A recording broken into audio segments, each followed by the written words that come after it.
Oh, ito pa, ano pa yung masasabi nito ni ano? Ito, hindi pakinggan natin yung sinasabi nito ni ni Rapi Tulfo. Oh, diyan sa mga 18 na maleta boys, basurero kung ano man. Oh. Ano masasabi mo, Rapi?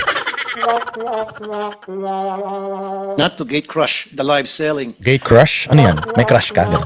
Type mo, gate crush. English pa kasi itong mga putang ina nito. Hindi na lang magsipag-Tagalog itong mga baluktot ang dila ng mga ito eh. Payabang din eh. Ganyan nyo ba? Para pagka ba ng babae kayo ganyan, iniislang-islang nyo para ma-inlove sa inyo, ganun. Grabe si Iloy Bugris ha. Ang dami niyang mga pinapakitang mga picture. Iba-ibang babae kasama nito. Ano kayong pakiramdam, no? Ng mga anak niya, ng asawa niya, na putang ina kung kani-kanino. Kung kani-kaninong butas nagsusuot tong mamang to. Ganyan yung sinasabi ko eh. Oo, eh syempre, kapag ganun ituran, pag ganyan naman itsura ng mukha ng uuwian mo, putang ina talagang ayaw mo na umuwi. Nag-asawa kasi ng mga suwangit eh. Nag-asawa ng mga mukhang ng mga mukhang taga-bundok. Tapos putang ina nga hanapin sa iba yung kaligayahan. O sige, ano masasabi? That happened here last June 4. The way it happened, the way it was handled, the statements being made. Gusto ko lang talagang pumunta dito, hindi man po ako invited. Hindi ka pala invited, nagpunta ka. May nakaraan, invited kayo, hindi ka nagpunta. Tanga ka ba? Oh, Doon sa conference nila na yon. I waited for today's hearing to confront the resourceful persons they akala ko ba hindi hearing yan? Akala ko ba consultative meeting yan? Mag-usap nga kayo magkapatid, wala pa kayong GC. Gulo ng mga utak nyo. Hearing, consultative meeting, ayusin mo muna kasi. presented. Let me call on them 18 kargador. Regardless, kargador, maleta boys, marines, ex-marines, kung ano man. O, hindi yun ang focus ng taong bayan. Ang focus ng taong bayan, ano ba yung kanilang mga binabanggit or binibigkas? Wala naman sila dyan. Wala naman sila dyan. Tapos, sisirain mo yung credibility nila dyan. Anong tawag dyan? Backstabbing yan. O sana, o meron kang reservation sa kanilang mga sinabi. Okay. Kung talagang seryoso ka at gusto mo silang kumprontahin, actually, marami akong mga katanungan sa kanilang mga testimonyang ibinigay. But I will reserve this kapag nandirito na sila. Because wala naman sila dito. Then sasabihin ko lahat ng ito. Anong ginagawa ko? O di nagpo-propaganda lang ako? Eh di naninira lang ako. Kasi wala naman yung mga tao para makasagot dito sa mga paratang ko. Anong tawag sa'yo? Erwin Tulfo, Rapi Tulfo, anong tawag sa'yo? Bading na bading yung iyong galawan. O kung talagang meron kang question sa Maleta Boys na sinasabi mo, kargador, o tiantayin mo na nandiyan sila bago mo banggitin lahat ng mga yan para masagot nila. Di ba? Eh, hindi naman sila makakasagot tapos nagsasalita ka dyan. Ngayon sasabihin niyo, hindi rin naman sila nakasagot dun sa mga sinasabi ng 18 Marines. Eh, kaya nga dapat magkaroon ng isa pang hearing na nandoon yung 18 Marines para lahat ng mga tanong ninyo, matanong ninyo. Dahil di naman takot yung mga tao. Sabi nga nung isang 18 Marines, actually meron nga kaming affidavit, hindi ko na nga tinitingnan to eh. Lahat ng mga inilagay ko dito, kaya kong sagutin kahit na wala itong affidavit na to kasi yun yung totoo eh. Kasi nga po, nagkakarga sila ng mga mali-maletang pera, sabi nga nila.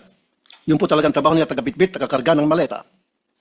Una, Ikaw din naman yung bodyguard mo ngayon, di ba ganun din? Taga-bit-bit ng bag mo, tapos taga-secure ng mga babae mo.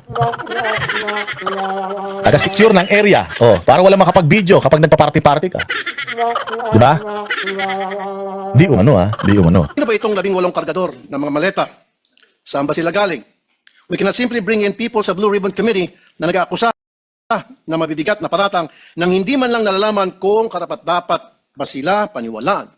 Kasi simulang-simula pa lamang po na tinawag silang 18 Marines, may paglilin lang na agad. Yung bansag na 18 Marines sa isang paraan upang pabanguhin sila sa publiko. Oh, putsangin lang yan. Yun na yun yung argumento mo. Nantakin mo, Rapi Tulfo, sa dinami-dami ng expose nila doon. Yun ang concern mo. At tinawag silang 18 Marines. Ikaw ba bilang isang mambabatas?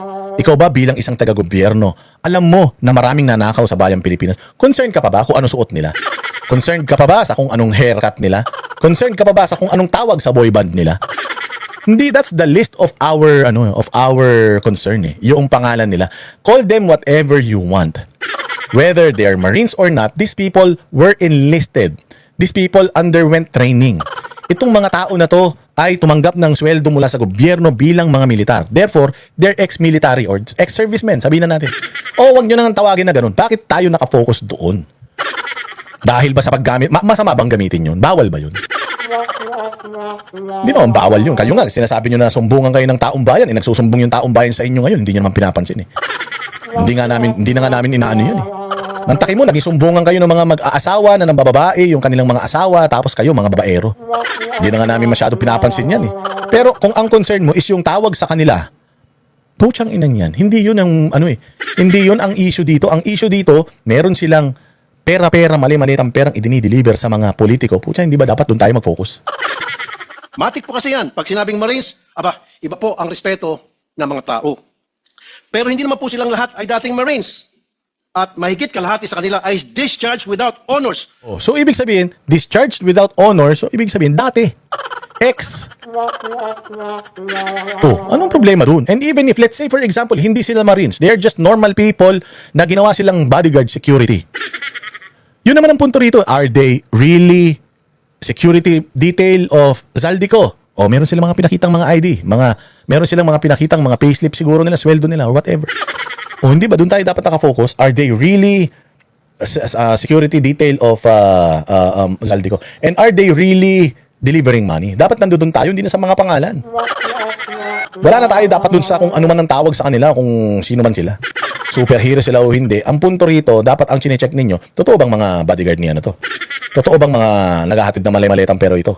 Totoo ba nakilala ito ni Mark Tiksay, itong mga ito mako-confirm ba ni Mark Tiksay na talagang tao to ni Zaldico? Or si Zaldico ba mako-confirm na mga tao niya ba talaga ito? Di ba dapat doon tayo nakafocus, hindi sa kung anong pangalan nila?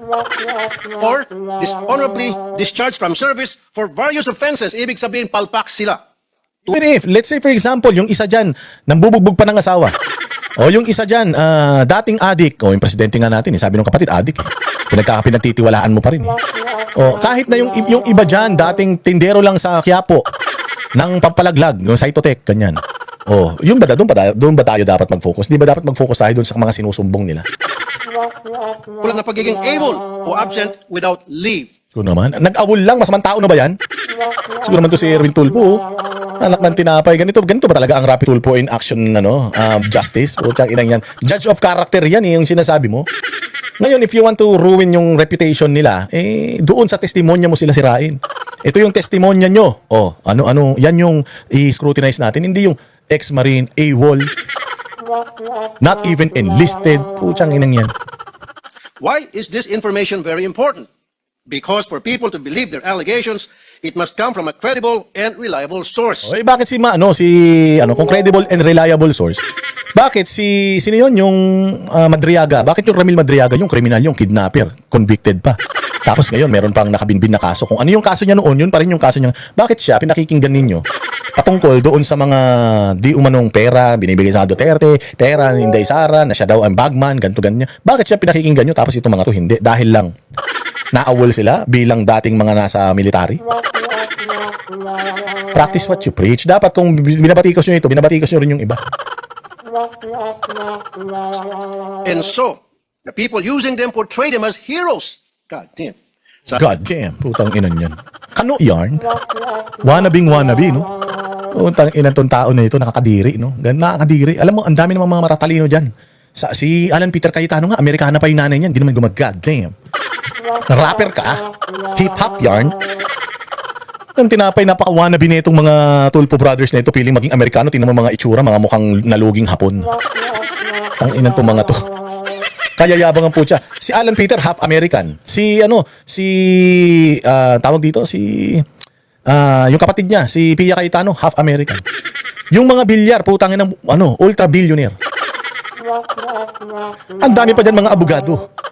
Mga Inglesero, nakikita ba uma-accent na ganyan? God damn. Ang ilan yan. Nakakadiri ang putya. Buti sana kung bagets, hindi. Putang nakita mo, mukhang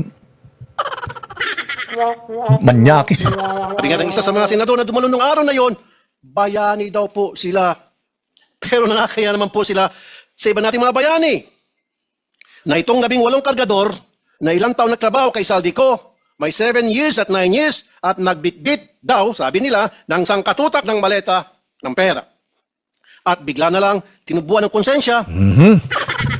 Yung iba dyan, 9 years. Hindi nila sinabi na sa 9 years na yon, nagbibitbit sila ng pera ang maleta. 9 years na silang security detail. 2022 man lang si Zaldico na naging Appropriations Committee Chairman. 2022 lang. So, nagbibitbit sila ng maleta sa loob lang ng 2022, 2023, 2024 hanggang 2025. Doon lang sila nagbitbit ng maleta. Kasi doon lang naman naging Appropriations Committee Chairman si Zaldico, tapos doon lang naman naging itong si Speaker Romualdez, doon lang naman siya naging speaker. So hindi nila sinabi, hindi sinabi nitong mga Marines na ito na 9 years kaming nagdi-deliver ng pera sa mga tao na ito. Wala silang sinabing ganun. Do not put words in their mouth. Ang sinabi nila, oo, during this time, 2022, 2023, 2024, 2025, during those times, nag-deliver kami ng pera. Inutusan kami ng amo namin na mag-deliver ng pera. Ngayon, sinabi ninyo, si Zaldico ang mastermind, hindi si Romualdez. Oh, tao sila ni Zaldico. Di ba? Yung sinabi niyo na si Zaldico ang mastermind, itong mga ito ang makapagpapatunay na talagang si Zaldico ang mastermind dahil si Zaldico ang nagdi-distribute ng pera. Hindi ba kayo masaya dun? Na finally, yung ating hakahaka na si Zaldico ang may-ari nitong iskandalo na ito, ay finally, because of these people, mapoprove na natin talaga na si Zaldico ang totoong magnanakaw. Ang problema kasi, dinadamay ni Zaldico si Romualdez at saka si Bongbong Marcos. Kaya, putsang ina kung anong klaseng cover up na naman ang ginagawa ninyo. Fake news. At ngayon ay naninira ng buhay ng mga inosenteng tao, ay tatawagin nating bayani. Naninira ng buhay ng inosenteng tao. Paano mo nalaman na inosente? Malalaman mo palang na inosente sila kapag ka sinabi na ng proper forum, let's say korte, ombudsman or whatever, na hindi totoo yung paratang sa kanila. Pero sa ngayon, na mayroong akusasyon sa kanila, bagamat inosente pa rin naman sila dahil presumption of innocence, dapat hindi ikaw ang nagsasabi niya na inosente sila. O para mapatunayan na talagang inosente sila, these people na inaakusahan has to confront itong mga nag-aakusa sa kanila and demand for evidence na talagang ginawa nila tong krimen na pinapasa sa kanila. Kasi the burden of proof nandiyan yan sa nag-aakusa. So itong mga nag-aakusa na to, they have to prove na talagang nagatid sila ng babae kay Tulfo, nagatid sila ng pera kay Trillanes, kay De Lima. They have to show proof. And I believe these people, meron silang proof. Ang tanong, tatanggapin nyo ba yung prueba nila o hindi? Kasi nakafocus lang kayo doon sa kanilang credibility. Importante yung credibility sa mga ganitong mga whistleblowers. Pero kung ang credibility mo, halimbawa kidnapper ka, holdupper ka, mamamatay tao ka, katulad ni Madriaga, yan, X yan, walang credibility talaga yan. Halimbawa, yung mga nagsasabi na si Bantag ang pumatay kay ganito, tapos ang nagsasabi, mga kriminal, mga taga-bilibid.